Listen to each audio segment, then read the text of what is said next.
लोकतंत्र में सवाल होना ही चाहिए,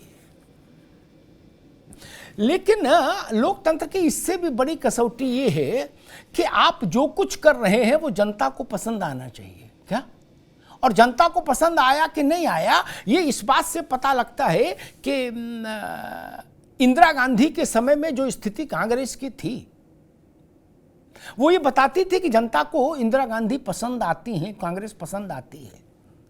आज जो स्थिति कांग्रेस की है, 400 पार सीटें जिस पार्टी ने लोकसभा में जीती हो वो 40 के इर्द गिर्द आके टिकी हो। जो बसपा 4 बार उत्तर प्रदेश में सरकार बना के रही हो, उस पार्टी का जनाधार छीन होते होते होते होते 12% पर आके टिक गया हो। उत्तर प्रदेश में कांग्रेस 2% पर आके टिक गई हो। 12 से 17 के सरकार के बाद सपा ने 14 से समझ लीजिए, सपा ने जितने चुनाव लड़े कोई किसी में विजयश्री नहीं मिली। इसका मतलब है कि जनता और आप एक सम पर नहीं है। बात अच्छी लगे तो भी भली और बुरी लगे तो और भली। ठीक, लोकतंत्र में एक ही पैमाना है चुनाव, दूसरा कोई पैमाना नहीं, कोई थीसिस नहीं, कोई फिलॉसफी नहीं, कोई बड़े बड़े शब्दावली नहीं ना। जनता आपको जिता रही है तो आप देश के नेता हैं, नहीं जिता राज्य के नेता हैं। नहीं जिता रही इसका मतलब आपका चाल चलन, आपकी रीति नीति, आपके सिद्धांत, आपकी थीसिस, आपकी फिलॉसफी, आपके नारे, आपके भाषण, आपका चरित्र जनता को अच्छा नहीं लग रहा। बात खत्म हो गई। कोई जबरिया शासन में रह सकता है क्या? मीना जी मायावती जी को कुछ भी माने या उनके समर्थक कुछ भी माने, मूल बात यह है कि एक बार अपने बहुमत की सरकार बनाने के उच्चतम शिखर को संस्पर्श करने के बाद बसपा लगातार डिक्लाइन मोड में है और अब स्थिति यह आ गई कि वोट कटुआ वाली स्थिति में आ गई कि भाई इनके खिलाफ खड़ा कर दें। जैसे अखिलेश जी कहते हैं कि 100 मुसलमान लड़ा दिए उन्होंने 17 में और उन 100 जगह पर हम हार गए, भाजपा जीत गई। ठीक, तो अब आप हराने वाले खेल में आ गए। जनता आपको पसंद कर रही है तो आपको जिता के भेजेगी, जान लीजिए। ममता बनर्जी ये कह सकती हैं कि मैं पश्चिम बंगाल की पसंद हूं। 2 बार बड़े बहुमत से सरकार में वापस आई हैं।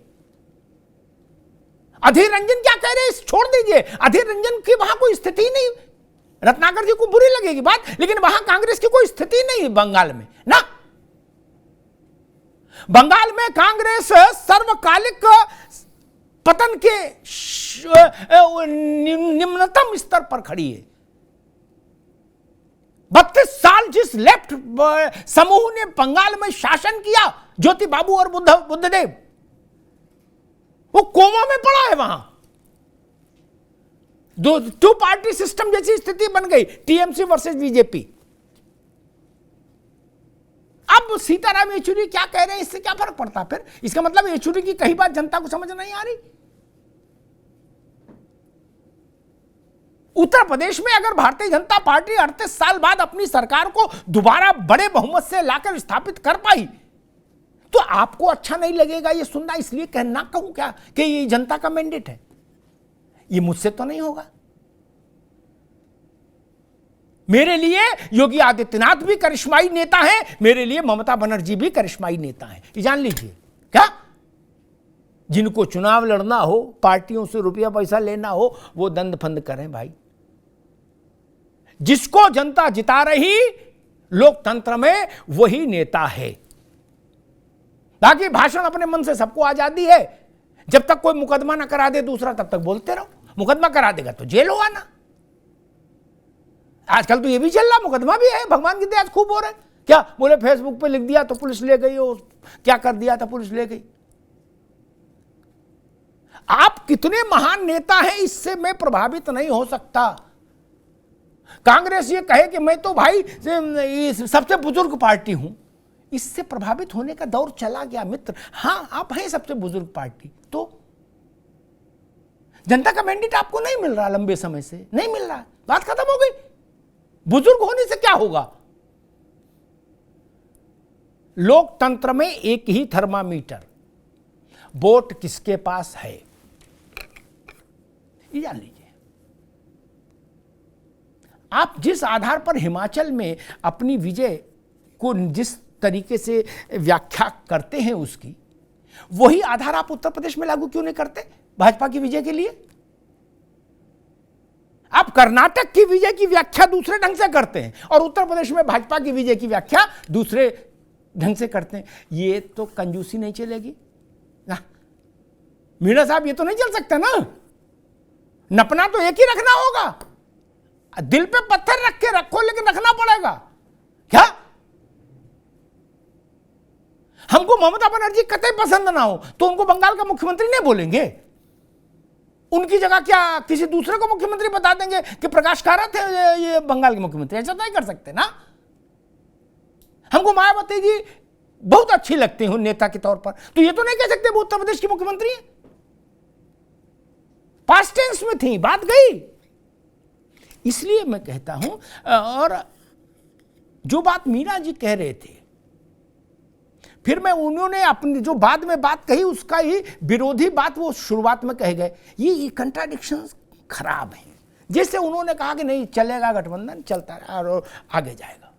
फिर जब सपा बसपा की बात आई तो उन्होंने कहा नहीं वो गठबंधन जल्दी हुआ था, समय नहीं मिला, मैचअप नहीं हो पाया, केमिस्ट्री मैच नहीं की, ब्ला ब्ला ब्ला।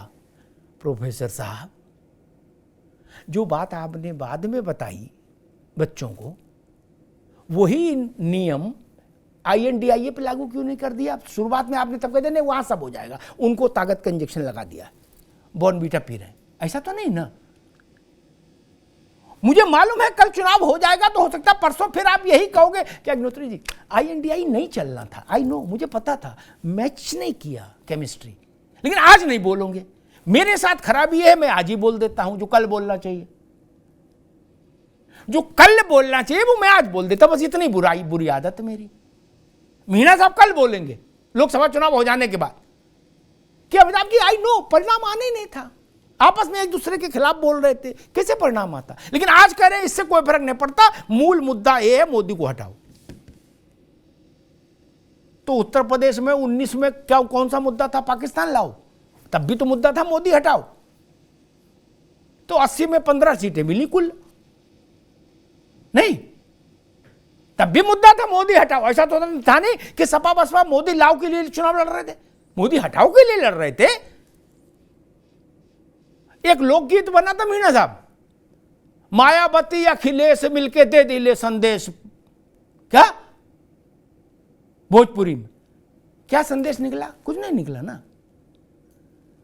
हमारे आपके कहने से कुछ नहीं, जनता जिसके माथे रोली चंदन लगाए वो समझ लीजिए वही जनता का दुलारा। बाकी से जनता नाराज है, उनको अपना चाल चलन सुधारना चाहिए, चाल चेहरा और चरित्र, ये जान लीजिए। धन्यवाद।